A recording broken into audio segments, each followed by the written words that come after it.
Alhamdulillah wassalatu wassalamu ala Rasulillah nabiyina Muhammadin wa alihi wa sahbihi wa man walah. Asyhadu an la ilaha illallah wahdahu la syarikalah wa asyhadu anna Muhammadan abduhu wa rasuluh. Qala Allah Ta'ala fi kitabihil karim, ya ayyuhalladzina amanu ittaqullaha haqqa tuqatih wa la tamutunna illa wa antum muslimun, amma ba'd. Kita lanjutkan hadis 1123 ya. Hadis yang dikeluarkan oleh Imam Ahmad dalam musnadnya, dan Abu Daud juga meriwayatkan dari jalan Imam Ahmad, dan juga diriwayatkan Imam Nasa'i dari Abdur Razzaq. Ia berkata, haddatsana Ma'mar, maksudnya Ma'mar bin Rashid Al-Azdi, dari Ayyub bin Abi Tamimah, dari Nafi', dari Ibnu Umar, anna Nabiy sallallahu alaihi wasallam ra'a sabiyan qad halaqa ba'dha sya'rihi wa taraka ba'dahu fanahahum an dhalika wa qala ihliquhu kullah aw itrukuhu kullah. Bahwa Nabi SAW melihat anak kecil, qad huliqa ba'dhu sya'rihi, sebagian rambutnya digundul ya, dan sebagian lagi dibiarkan. Jadi rambutnya itu sebagian digundul, sebagian dibiarkan. Maka Nabi SAW melarang hal itu, dan beliau bersabda, ihliquhu kullah, gundul semuanya, awitrukuhu kullah, atau biarkan semuanya. Ini disebut ya dengan istilah apa? Qaza. Ya, dan qaza itu perkara yang dilarang dalam syariat ikhwatul Islam. Syekh Albani berkata, wa hadza isnadun sahih ala syarti syaikhain. Sanad hadis ini sahih sesuai dengan syarat Bukhari dan Muslim. Dan Imam Muslim meriwayatkan juga dengan lafaz kuntu ma'an Nabi sallallahu alaihi wasallam, dan Imam Muslim meriwayatkan juga ya dari jalan ini, akan tetapi ia tidak menyebutkan lafaznya. Hadis ini menunjukkan ya akhi, terlarangnya qaza. Qaza itu kata Syekhul Islam Taimiyah termasuk berbuat zalim. Zalim kepada apa? Kepada diri sendiri. Karena ketika rambut itu dibotak sebagian dan dibiarkan sebagian, ya, menyebabkan pertumbuhan rambut itu tidak sempurna. Maka yang seperti ini dilarang oleh Nabi Shallallahu Alaihi Wasallam. Walaupun memang terkadang ya, kita tidak mengetahui apa sih hikmah suatu larangan itu. Akan tetapi sebagai seorang Muslim, kewajiban seorang Muslim itu, walaupun kita tidak tahu hikmah sebuah larangan, tetap untuk mengatakan sami'na wa ata'na. Iya. Dan perkara qaza ini telah dilarang oleh Nabi sallallahu alaihi wasallam. Hadis 1124. Hadis yang dikeluarkan oleh Ibnul A'rabi dalam Al-Mu'jam, Ad-Dulabi, demikian pula Al-Bazzar dalam Musnadnya, Ibnu Abi Asim dalam As-Sunnah, Al-Hakim, demikian pula Al-Jurjani dalam kitab Al-Fawaid, dari jalan Ambasah Al-Haddad dari Ibnu Syihab, dari Sa'id ibn al-Musayyib dari Abu Hurairah secara marfu' bahwa Nabi SAW bersabda, ukhiral kalamu fil qadar li syirari ummati fi akhiriz zaman. Pembahasan tentang masalah takdir, ya, pembicaraan tentang masalah takdir itu diakhirkan untuk seburuk-buruknya umatku nanti di akhir zaman. Hadis ini juga diriwayatkan oleh Ibnu Bishran dalam Al-Amali dan As-Silafi dalam At-Tuyuriyat, Al-Uqaili juga dalam Ad-Du'afa. Dan Uqaili berkata, Ambasah bin Amr yahimu fi hadithihi, ya, melakukan kesalahan atau waham dalam hadisnya. Dan Al-Bazzar mengatakan kami tidak mengetahui ia meriwayatkan dari Az-Zuhri kecuali Ambasah ini. Dan Ambasah ini seorang yang layyinul hadis, lembek hadisnya. Perawi disebut layyin itu ya menunjukkan bahwa kelemahannya itu tidak berat. Dia lemah tapi kelemahannya tidak berat. Ya. Al-Hakim berkata sahih sesuai dengan syarat Bukhari. Namun dibantah oleh Imam Adz-Dzahabi dan berkata, ya, tidak benar dikatakan ini sesuai dengan syarat Bukhari. Kenapa? Karena Ambasah ini tidak diriwayatkan oleh Bukhari dan Muslim. Ya. Akan tetapi ikhwatul Islam azakumullah wa iyyakum, Al-Imam Al-Bazzar meriwayatkan dari jalan Nu'aim bin Hammad, ia berkata haddatsana Umar bin Abi Khalifah dari Hisham dari Muhammad dari Abu Hurairah. Namun dalam sanadnya ada Umar bin Abi Khalifah mungkarul hadis. Ya. Sementara Al-Bazzar mengatakan sanadnya hasan. Syekh Albani berkata, perkataan Al-Bazzar ini menurutku lebih dekat kepada kebenaran. Kenapa? Karena Umar, ya, walaupun dikatakan bahwa ia mungkarul hadis oleh sebagian ulama, tapi Abu Hatim mengatakan salihul hadis. Padahal Abu Hatim itu termasuk ulama yang paling susah ya mentrikohkan perawi. Abu Hatim itu luar biasa untuk mengatakan kepada perawi thiqah. Wah, itu susah banget. Makanya kalau Abu Hatim mengatakan thiqah, kata Imam Adz-Dzahabi, gigit ia dengan gigi geram. Iya, Imam Tirmidzi aja hanya disifati oleh Imam Abu Hatim saduq saja, sampai derajat thiqah. Padahal kethiqahannya beliau luar biasa. Iya. Dan Abu Hatim mengatakan, ya, Umar ini salihul hadis. Dan Amr bin Ali Al-Fallas mengatakan ia termasuk perawi yang thiqat. Sehingga dengan jalan ini hadis ini menjadi kuat, kata beliau. Dan hadis juga diriwayatkan oleh Al-Haythami, disebutkan oleh Al-Haythami dalam Majma'uz Zawaid. Dan beliau berkata dikeluarkan oleh Al-Bazzar dan At-Tabrani juga dalam Al-Awsat. Dan perawi Al-Bazzar pada salah satu dari sanadnya perawi sahih kecuali Umar bin Abi Khalifah, dan ia seorang perawi yang thiqah. Hadis ini akhi menunjukkan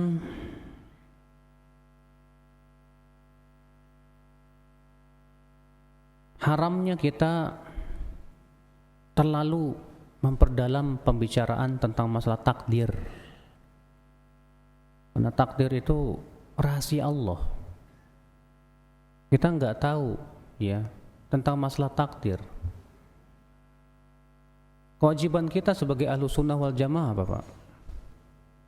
Kewajiban kita sebagai Ahlus Sunnah wal Jamaah, imani saja bahwa memang segala sesuatu sudah ditakdirkan oleh Allah. Tapi ingat, ya, bahwa manusia pun diberikan oleh Allah kemampuan.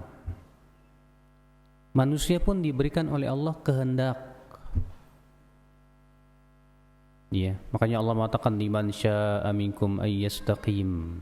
Bagi siapa yang mau untuk istiqomah silahkan. Allah juga berfirman wa hadainahu najdain, dan kami berikan petunjuk manusia kepada dua jalan, jalan ke surga atau jalan ke neraka. Memang betul semua sudah takdir. Akan tetapi ingat, setiap takdir itu pasti ada sebab-sebabnya. Makanya kan sudah pernah kita jelaskan bahwa firqah yang tersesat dalam masalah takdir itu ada dua. Yang pertama apa? Qadariyah. Siapa Qadariyah? Yang mengingkari adanya takdir dan mengatakan katanya Allah tidak mentakdirkan. Ya, Allah tidak tahu apa yang akan dilakukan besok. Ini ya kelompok Qadariyah. Kebalikannya kelompok Jabariyah mengatakan bahwa semua sudah takdir Allah, manusia tidak punya kemampuan. Katanya mereka yang berbuat maksiat yang mengikuti takdir. Ya, makanya mereka mengatakan apa? Iblis sebetulnya menaati Allah. Kenapa? Karena kan sudah ngikutin takdir. Jadi iblis nggak salah dong. Kenapa? Karena iblis mengikuti takdir. Akhirnya ya mereka menganggap bahwa orang yang berbuat maksiat, orang yang kafir tidak bisa disalahkan dengan alasan sudah ditakdirkan. Ya, ini pun juga sesat ya akal Islam, karena akal siapa yang akan bisa menerima pendapat seperti itu ya akal Islam? Kenapa? Karena iblis kafir. Allah sudah menegakkan hujah kepada dia. Kalau antum dicuri sama pencuri, kemudian pencuri mengatakan maaf ya mas, ridho aja dengan takdir, kira-kira antum terima nggak ucapan dia pak? Ana yakin antum nggak bakal terima, enak aja. Kalau istri antum zina, kemudian istri antum berkata, mas jangan marah ya, udah takdir, kira-kira antum terima nggak ucapan tersebut? Siapa yang terima ya akhi? Fitrah manusia tidak akan menerima ini semua. Makanya yang benar itu Ahlus Sunnah. Ahlus Sunnah itu beda tengah-tengah antara apa? Qadariyah dan Jabariyah. Ahlus Sunnah punya keyakinan bahwa memang semua sudah takdir Allah, tapi semua ada sebab-sebabnya. Perbuatan maksiat itu di bawah kemampuan manusia. Yang berbuat maksiat dia manusia. Allah memberikan larangan, Allah memberikan perintah. Dan karena Allah tahu bahwa manusia punya kemampuan, maka Allah mengadab mereka yang berbuat maksiat. Kenapa? Karena dia berbuat maksiat dan keinginan dia. Ya. Maka Allah tidak zalim dalam masalah ini ya akhal Islam azakumullah. Nah, ketika seseorang itu terlalu mikirin takdir aja, takdir, kan semua sudah takdir, antum sesat antum. Bukankah semuanya sudah dituliskan oleh Allah 50.000 tahun sebelum menciptakan langit dan bumi, Ustaz? Ya udah, fadhal antum pikirin aja deh sama otak antum. Ana jamin antum sesat. Sebab masalah takdir itu rahasia Allah. Akal dan otak kita ini punya keterbatasan Pak dalam berpikir. Kalau mobil muatannya 3 ton dikasih 10 ton, ringsek. Sama juga akal kita ini punya kemampuan terbatas. Terus mau memikirkan rahasia Allah, saya yakin hancur dan rusak. Yang keluar ya pemikiran yang menyesatkan seperti itu. Iya. Maka dari itulah ya akhi, ya kewajiban kita beramal dan beramal. Kita nggak usah mikirin saya ini bakalan di surga apa di neraka ya, kita nggak tahu. Takdir saya di surga atau di neraka kita enggak tahu. Kewajiban kita kata Rasulullah, i'malu, beramal saja. Fakullun muyassarun lima khuliqalah. Setiap kamu akan dimudahkan untuk apa diciptakan. Kalau memang diciptakan untuk neraka, berarti dimudahkan kepada amalan-amalan api neraka.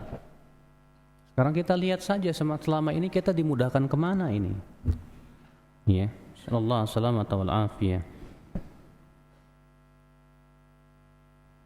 Hadis ini juga menunjukkan akal Islam bahwa seburuk-buruknya umat adalah yang selalu mempermasalahkan dan memikirkan takdir dan takdir, memperbincangkan secara mendalam tentang masalah takdir dan takdir dengan akal-akal mereka.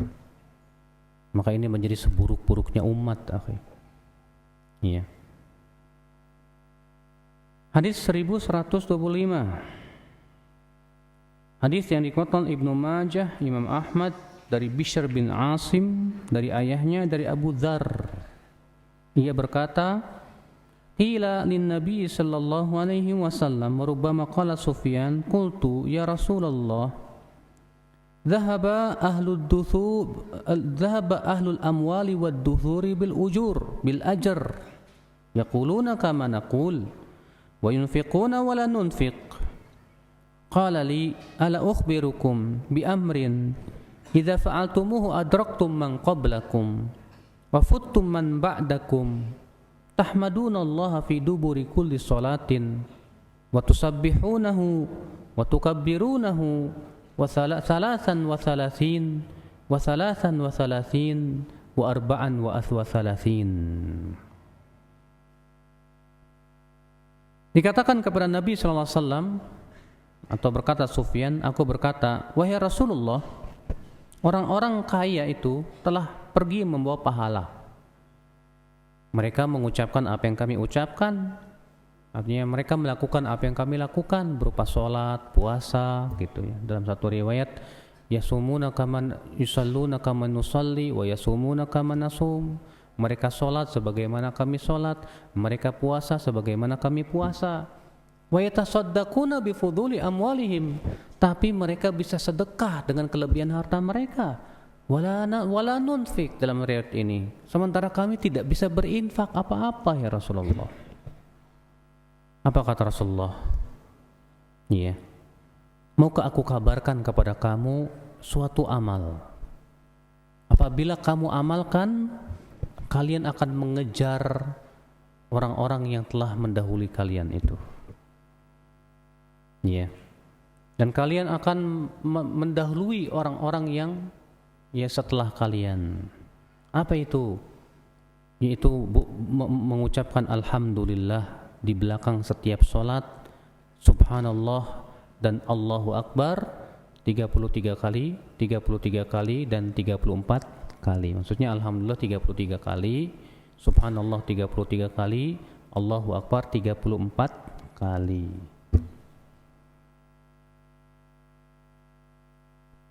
Dan ini lafaz Ibnu Majah. Kemudian dalam lafaz Imam Ahmad dengan lafaz yang sudah saya sebutkan tadi ya, mereka mengatakan, ya Rasulullah, sabaqana ashabul amwal wad duthur sabqan bayyinan. Ya Rasulullah, para pemilik harta itu sudah mendahului kami ya dengan jauh sekali. Mereka pahalanya banyak. Yusalluna wa yasumuna kama nusalli wa nasum. Mereka salat, mereka puasa sebagaimana kami salat, sebagaimana kami puasa. Wa indahum amwalum yatasaddaquna biha wa laysat indana amwal. Tapi mereka punya harta yang bisa sedekahkan, sementara kami tidak punya ya Rasulullah. Maka Rasulullah SAW bersabda, ala ukhbiruka, maukah aku kabarkan amalan dan sebutkan tadi ya. Dan sebutkan dalam akhirnya, tusabbih khalfa kulli salatin salatin wa salatan wa salatin. Kamu mengucapkan subhanallah 33 kali, alhamdulillah 33 kali, dan Allahu Akbar 34 kali. Syekh Albani berkata sanadnya sahih. Hadis ini menunjukkan akhi yang pertama, bagaimana dahulu para sahabat berlomba-lomba itu dalam kebaikan. Ya. Para sahabat itu yang fakir miskin tidak merasa iri kepada orang kaya karena kekayaannya, enggak. Tapi merasa iri karena orang kaya itu bisa sedekah. Subhanallah, itulah ya perlombaannya para sahabat di zaman dahulu itu. Makanya sampai disebutkan dalam satu riwayat ya, orang-orang miskin itu saking mereka ingin sedekahnya, akhirnya mereka pergi ke pasar jadi kuli. Ya. Kemudian ketika mereka dikasih sedekah, dikasih upah, itu upahnya langsung disedekahkan ke fakir miskin. Sampai demikian mereka ingin sedekah ya akhwal Islam azakumullah. Nah ini orang-orang miskin mengadu kepada Rasulullah, "Hai Rasulullah, orang-orang kaya itu sudah mengalahkan kami ya Rasulullah. Mereka sholat sebagaimana kami sholat, mereka puasa sebagaimana kami puasa, tapi mereka punya kelebihan harta, kami tidak punya." Masya Allah, ikhwatul Islam azakumullah ya. Makanya seharusnya kita demikian. Al-Hasan Al-Basri mengatakan, "Idza ra'aita man yunafisuka fid dunya fanafisu fil akhirah." Kalau kamu melihat ada orang yang menyaingi kamu dalam urusan dunia, maka saingi dia dengan urusan akhirat. Tetangga antum lihat, beli mobil, antum salat tahajud. Besoknya lihat tetangga antum beli motor, antum salat duha. Iya. Lihat lagi tetangga, Masya Allah bisa beli ini, antum tambah lagi ya amalan-amalan soleh. Yang susah itu Pak, pas kita lihat ternyata orang kayaknya sholat tahajud juga, aduh kalah deh gue. Sholat duha juga, waduh, iya. Dilihat banyak banget amalan dia. Nah ini yang jadi kita puyeng gitu kan. Makanya para sahabat itu puyeng.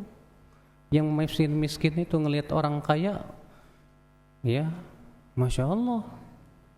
Mereka sholat tahajud juga, mereka puasa juga, mereka sholat duha juga, dan masya Allah. Akhirnya mereka merasa iri kepada Rasulullah, datang kepada Rasulullah SAW. Kemudian Rasulullah mengajarkan ini, ya.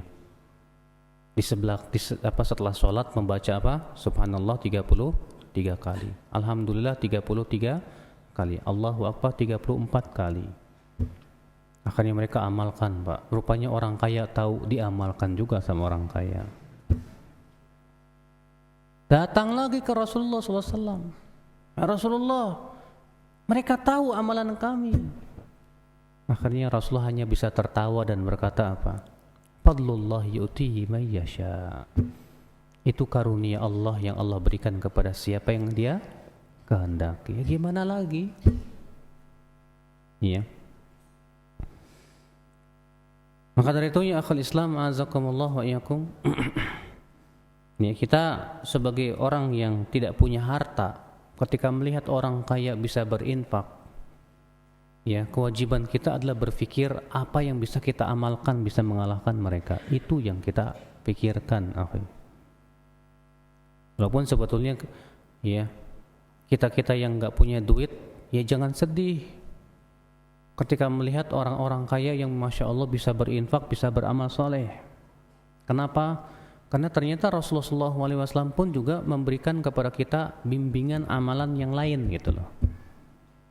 Nah, aduh Ustaz, mereka bisa haji, saya nggak bisa haji, gimana nih? Kata Rasulullah, siapa yang pergi ke masjid di waktu pagi atau petang, la yuridu illa an yata'allama khairan aw yu'allima khairan. Tidak ada niat kecuali untuk menuntut ilmu atau mengajarkan ilmu. Falahu ajrul hajj, maka ia mendapatkan pahala haji tamu hajjatihi, sempurna hajinya. Alhamdulillah, saya pergi aja deh ya ke masjid untuk menuntut ilmu. Yang haji juga pergi ke Masjid Nabawi Pak menuntut ilmu, Pak. Puyeng juga itu, gak bisa ngalahin emang. Ya udahlah, benar kata Nabi kan, fadlullah yu'tihi man yasha. Itu karunia Allah yang Allah berikan kepada yang siapa yang Allah kehendaki. Namun yang jelas, yang dilihat oleh Allah bukan hanya sebatas banyaknya amalan soleh.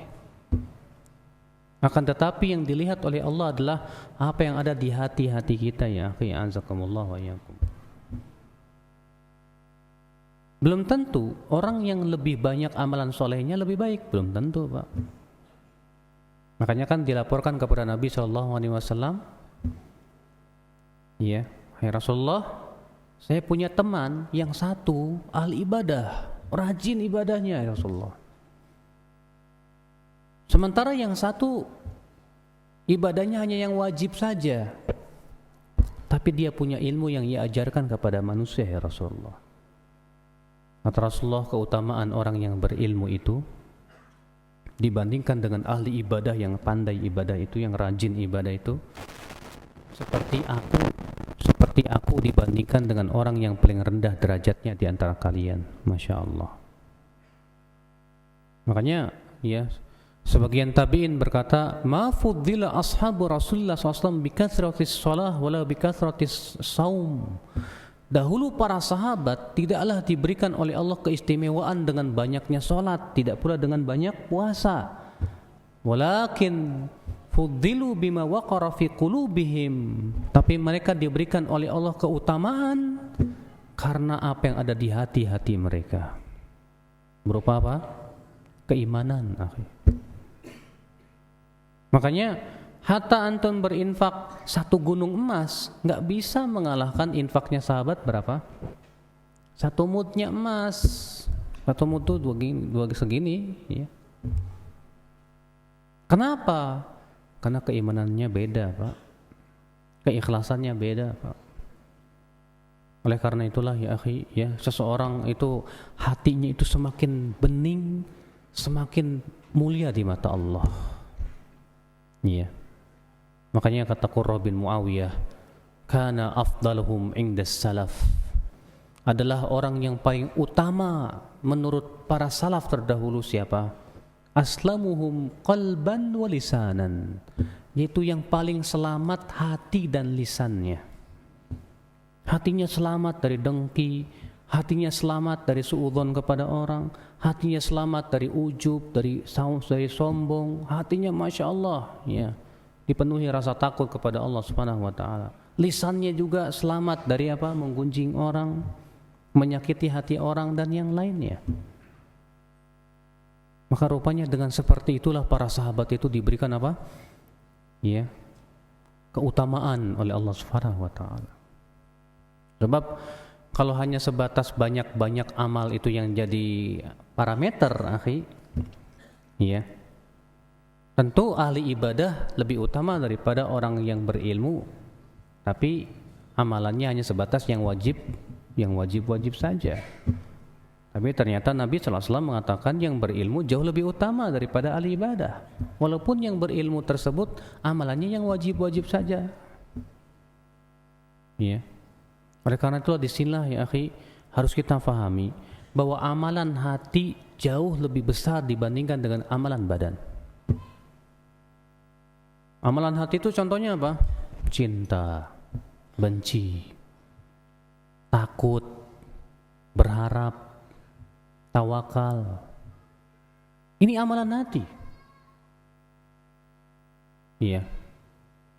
Antum sholat, dua-duanya sholat. Dua-duanya sholat duha misalnya, tapi anak yakin kekhusyuannya beda, Pak. Apa yang ada di hatinya itu beda, Pak. Yang satu sholat ya sholat, tapi kurang khusyuk gitu loh.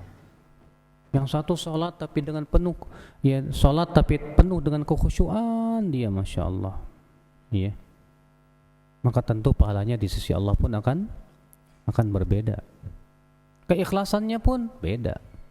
Kenikmatan yang dirasakan mereka berdua belum tentu sama. Yang satu sholatnya dia merasakan nikmat, yang satu aduh pengen cepat-cepat selesai. Makanya ya akhi, amalan hati itu luar biasa ya. Ya, ikhwatul Islam, azakumullah wa iyyakum. Hadis ini juga kita ambil faidah, disyariatkan untuk menjaga zikir setelah sholat. Zikir setelah sholat itu diajarkan dalam hadis ini, subhanallah 33 kali, alhamdulillah 33 kali, Allahu Akbar berapa? 34 kali. Sementara dalam riwayat Bukhari dan Muslim, subhanallah 33 kali, alhamdulillah 33 kali, Allahu Akbar 33 kali juga, ditutup dengan apa? La ilaha illallah wahdahu la syarikalah lahul mulku wa lahul hamdu wa huwa ala kulli syai'in qadir. Dan dalam riwayat yang lain juga yang sahih, Rasulullah SAW mengajarkan zikir setelah sholat itu subhanallah 10 kali, alhamdulillah 10 kali, Allahu Akbar 10 kali. Dah. Makanya kalau antum memang lagi tergesa-gesa, yang 10 aja cepet kok. Iya, misalnya aduh kita mau cepat-cepat pergi nih, mau baca subhanallah 33 kali kayaknya lama banget. Ya udah antum ambil yang 10 karena itu juga diajarkan oleh Nabi sallallahu alaihi wasallam. Iya. Diberikan pilihan oleh Rasulullah SAW untuk mengamalkan yang mana terserah. Namun yang paling utama tentu terkadang begini, terkadang begitu. Iya. Kita berusaha untuk mengamalkan semua yang diajarkan oleh Nabi sallallahu alaihi wasallam.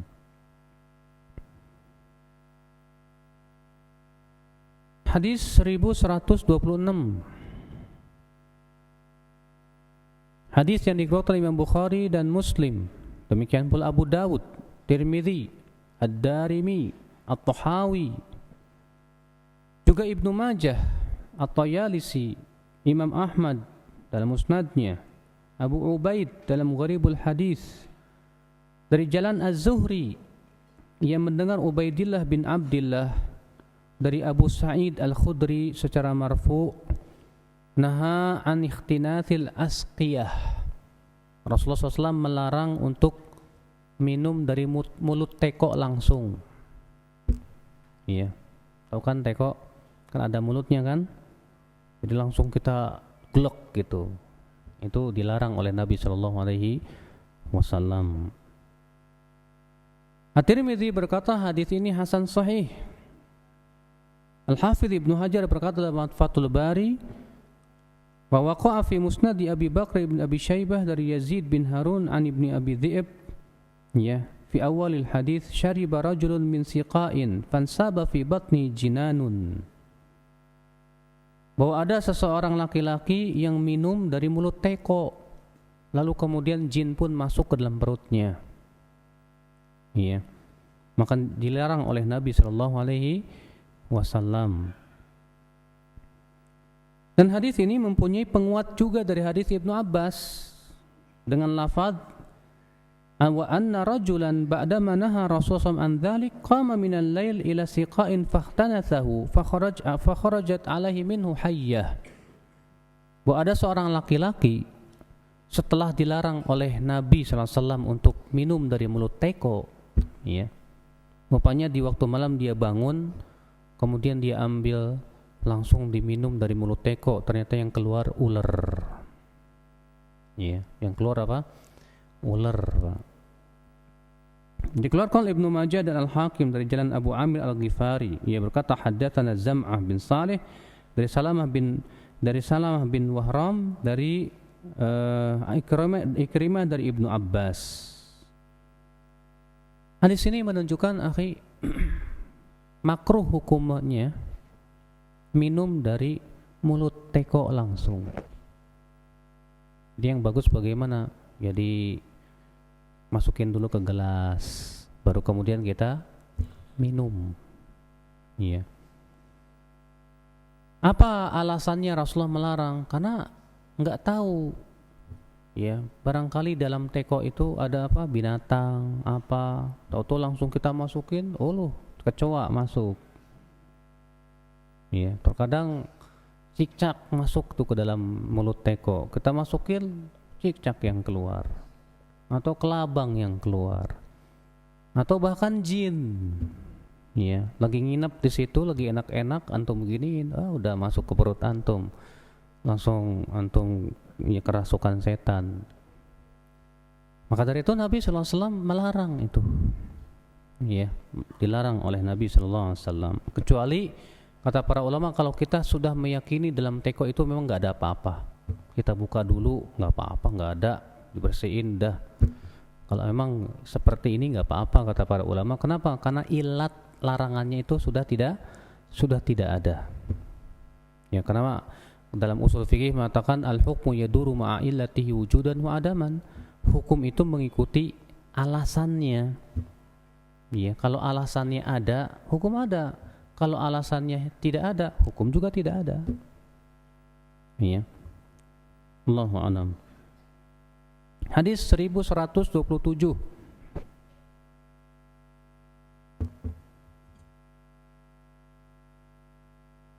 Ya, maaf, hadis 1126 kita ambil faedah yang kedua. Ancaman dari sengaja melanggar perintah Nabi SAW. Bahwa orang yang sengaja melanggar perintah Nabi terkadang diberikan oleh Allah balasan langsung, Pak. Contoh misalnya laki-laki tadi ya, ketika dilarang oleh Nabi untuk minum dari mulut teko, sengaja dia malam-malam bangun minum dia dari mulut teko, tahu-tahu yang keluar apa? Yang keluar ular, Pak. Iya. Bahkan pernah Ibnu Katsir menceritakan kejadian yang terjadi ya di zaman setelah tabi'in, bahwa ada seorang laki-laki ya yang mengambil siwak, kemudian siwak itu dimasukkan ke duburnya. sengaja ingin merendahkan sunnah Nabi Shallallahu Alaihi Wasallam.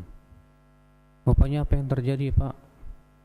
Tak lama kemudian perutnya membesar dan ia kesakitan selama 9 bulan lamanya.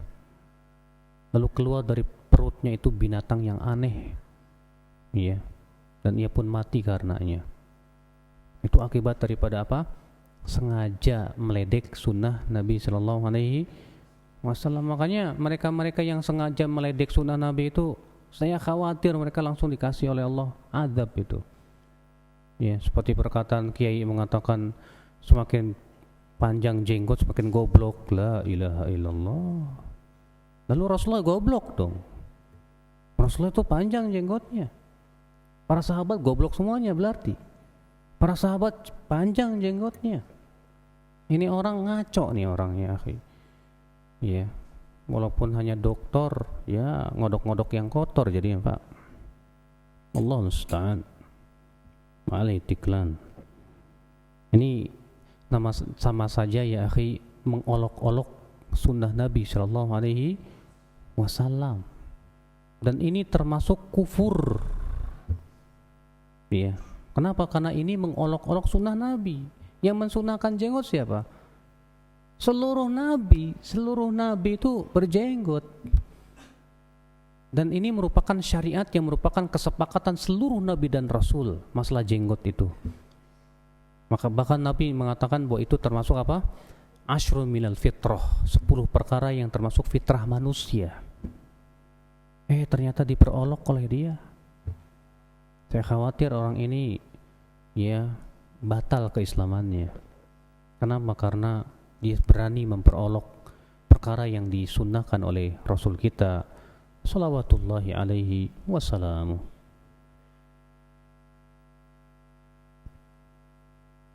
Hadis 1127. Hadis yang dikeluarkan Abu Amr Ad-Dani dalam kitab As-Sunan Al-Waridah fil Fitan, dari Laits bin Abi Sulaim dari Talhah bin Musarrif secara marfu, inna akhwafa ma atakhawwafuhu ala ummati akhiraz zaman salasan, imanan bin nujum wa takdziban bil qadar wa haifa sultan. Sesungguhnya yang paling aku khawatirkan atas umatku di akhir zaman nanti 3 perkara. Yang pertama, beriman kepada bintang. Yang kedua, mendustakan takdir. Dan yang ketiga, kezaliman penguasa. Syekh Albani berkata dalam sanadnya ada Laits bin Abi Sulaim ini, ia lemah. Kenapa? Likhtilati, karena hafalannya berubah. Jadi di antara perawi itu, Pak, ada yang hafalannya berubah, Pak. Ya, yang tadinya thiqah tiba-tiba berubah jadi banyak salah gitu. Biasanya faktor usia atau faktor dia nggak bawa buku. Pernah ada perawi yang gara-gara nggak bawa bukunya berubah tuh hafalannya, kayak Ma'mar bin Rashid Al-Azdi. Beliau pergi ke Basrah nggak bawa buku, lalu dia bawakan hadis-hadis banyak salahnya. Akhirnya kata para ulama, yang diriwayatkan oleh Ma'mar di kota Basrah dhaif, tapi yang diriwayatkan oleh Ma'mar di Yaman sahih. Ya. Ada juga yang berubah hafalannya setelah memangku jabatan. Seperti Syarik Al-Qadhi, dia jadi lemah gara-gara setelah diangkat jadi qadhi.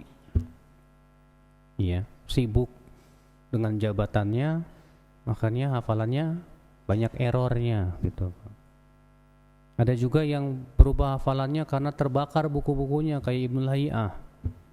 Ibnu Lahi'ah itu ya menjadi lemah hafalannya setelah terbakar buku-bukunya itu. Iya. Nah, Laits bin Abi Sulaim ini lemah karena mukhtalit ya, berubah hafalannya. Dan dari jalannya juga Imam Tabrani meriwayatkan dalam Al-Mu'jamul Kabir dari hadis Abu Umamah Al-Haythami mengatakan di dalam sanadnya ada Laits bin Abi Sulaim. Ia seorang yang layyin, lembek, dan perawi-perawi yang lainnya thiqah. Akan tetapi kata Syekh Albani, hadis ini mempunyai syawahid, penguat-penguat yang menguatkan jalannya sehingga naik kepada derajat sahih, yaitu dari hadis Abu Mihjan dan juga dari hadis Abu Darda dan dari hadis Anas bin Malik. Ya. Adapun Abu Mihjan, maka dengan lafaz akhafu ala ummati min ba'di salasan, yang aku khawatirkan atas umatku 3 perkara. Haiful a'immah, kezaliman pemimpin, wa imanan bin nujum, iman kepada bintang, wa takdziban bil qadar, dan mendustakan takdir. Dikeluarkan Ibnu Abdul Bar dalam Jami' Bayanil Ilm dan Ibnu Asakir ya dari jalan Husain bin Abi Zaid ad-Dabbag, ia berkata haddatsana Ali bin Yazid as-Sudai, ia berkata haddatsana Abu Sa'ad al-Baqqal dari Abu Mihjan. Namun sanad ini lemah. Kenapa? Karena Abu Sa'ad al-Baqqal ini dhaif, mudallis. Akan tetapi kalau digabungkan dengan yang tadi jadi naik Pak, jadi hasan li ghairihi. Kenapa? Karena Laits bin Abi Sulaim lemah, tapi lemahnya ringan. Demikian pula dalam sanad ini Abu Sa'ad al-Baqqal lemah, tapi lemahnya juga ringan. Kalau ada 2 jalan, ada padanya lemah yang ringan, naik kepada hasan li ghairihi. Tapi dikuatkan lagi oleh hadis Abu Darda. Iya. Yaitu dengan lafaz akhafu ala ummati salasan. Aku khawatir atas umatku 3 perkara. Zillatu alim, yaitu kesalahan orang alim. Wajidalu munafik bil Quran, dan orang munafik yang berdebat dengan Al-Quran. Wa takdzib bil qadar, dan mendustakan takdir. Diriwayatkan At-Tabrani dalam Al-Kabir dari Abu Darda secara marfu. Al-Haythami mengatakan namun dalam sanadnya ada Muawiyah bin Yahya as-Sadafi, ia lemah. Adapun yang ketiga yaitu hadis Anas, ya, dengan lafaz akhafu ala ummati ba'di takdziban bil qadar wa tasdiqan bin nujum. Aku khawatir atas umatku mendustakan takdir dan membenarkan bintang. Dikeluarkan Abu Ya'la dan Ibnu Adi dari Syihab bin Kharash dari Yazid Ar-Raqashi, ia berkata hadatsana Anas secara marfu. Akan tetapi Syihab ini pada sebagian riwayatnya mungkar.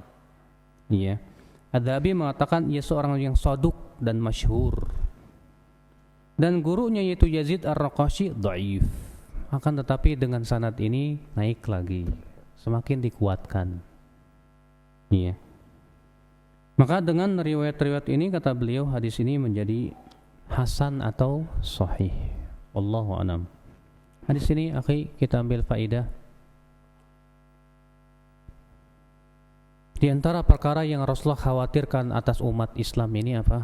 Yang pertama, membenarkan bintang. Maksudnya membenarkan bintang apa sih? Apakah ilmu perbintangan itu tidak boleh? Akhi, ilmu perbintangan itu ada 2 macam kata para ulama. Yang pertama yang diperbolehkan oleh syariat. Apa itu? Kalau ternyata itu untuk dijadikan sebagai penunjuk jalan. Kenapa? Karena Allah dalam Al-Quran menyebutkan bahwa Al-Quran bintang itu ada 3 fungsi. Yang pertama penghias langit, yang kedua pelempar setan, dan yang ketiga apa? Penunjuk jalan. Adapun kalau kita mempelajari bintang itu untuk berdalil akan terjadinya begini-begini dengan berdasarkan bintang ini, maka ini bisa kepada syirik besar dan bisa juga syirik kecil. Kalau dia punya keyakinan bahwa bintang itu memberikan pengaruh apa yang ada di bumi, ini syirik besar kata para ulama. Karena bintang tidak bisa memberikan manfaat dan mudarat. Atau kalau dia mengatakan bahwa terjadinya ini disebabkan bintang ini pun termasuk syirik, tapi syirik kecil kata para ulama. Sebagaimana disebutkan dalam hadis Nabi SAW, bahwa Nabi SAW setelah sholat subuh bersabda, Allah Ta'ala berfirman, di waktu pagi ini di antara hambaku ada yang beriman dan ada yang kafir. Adapun orang yang mengatakan kita dihujani karena bintang ini, disebabkan adanya bintang ini, maka itu orang yang kafir kepadaku dan beriman kepada bintang. Adapun orang yang mengatakan kita dihujani dengan karunia Allah, maka itu orang yang beriman kepadaku dan kafir kepada bintang, kata Allah Subhanahu wa taala. Maka kita enggak boleh, Pak, ya, untuk mengatakan bahwa ya musim hujan ini disebabkan adanya bintang ini, bintang itu, enggak boleh. Karena ini menisbatkan nikmat kepada selain Allah Subhanahu wa taala. Dilarang, itu termasuk syirik kecil, ya, kalau Islam azakumullah wa iyyakum. Tapi kalau hanya sebatas mengatakan pertanda, bukan untuk mengatakan apa?